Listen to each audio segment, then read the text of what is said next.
आज की कड़ी में हम जाने माने स्वतंत्रता सेनानी गोपाल कृष्ण गोखले को याद कर रहे हैं। उनका जन्म 9 मई 1866 को हुआ। वो उदार राजनेता और समाज सुधारक थे। गोखले इंडियन नेशनल कांग्रेस के वरिष्ठ नेता और सर्वेंट्स ऑफ इंडिया सोसाइटी के संस्थापक भी थे।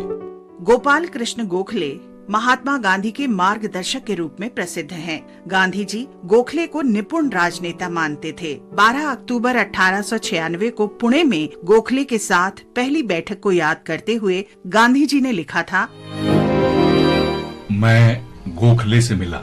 वो मुझे फर्ग्यूसन कॉलेज के मैदान में नजर आए। गोपाल कृष्ण गोखले ने प्यार से मेरा स्वागत किया। उनके बर्ताव ने फौरन मेरा हृदय जीत लिया। उनके साथ वो मेरी पहली बैठक थी। तब भी यूं लगा जैसे हम कोई पुराने मित्र हैं। सर फिरोज शाह तो मेरे लिए हिमालय के जैसे थे, लोकमान्य सागर की तरह थे, लेकिन गोखले तो गंगा की तरह थे।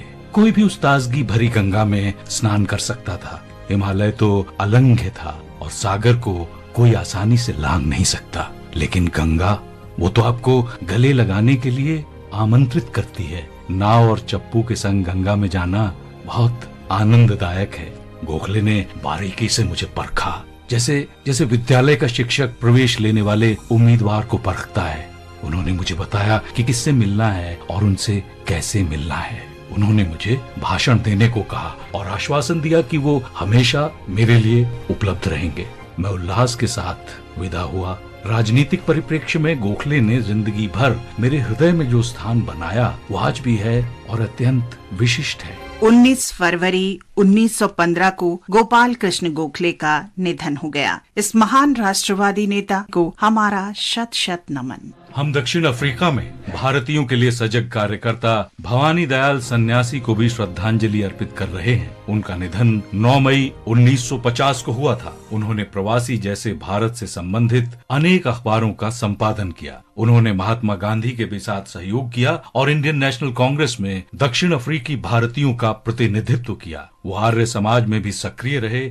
भवानी दयाल ऐसे परिवार से संबंधित थे जो बंधुआ मजदूर के रूप में बिहार के आरा जिले से दक्षिण अफ्रीका चला गया था। उनके पिता बाबू जयराम सिंह और मां मोहिनी देवी 1884 में स्वतंत्र नागरिक बने और जोहानिसबर्ग में बस गए। वहां भवानी दयाल का जन्म हुआ। दयाल ने 1913 में प्रतिरोध आंदोलन में गांधी जी के साथ सहयोग किया। उन्होंने 1919 में इंडियन नेशनल कांग्रेस के अमृतसर अधिवेशन में दक्षिण अफ्रीकी भारतीय समुदाय का प्रतिनिधित्व किया।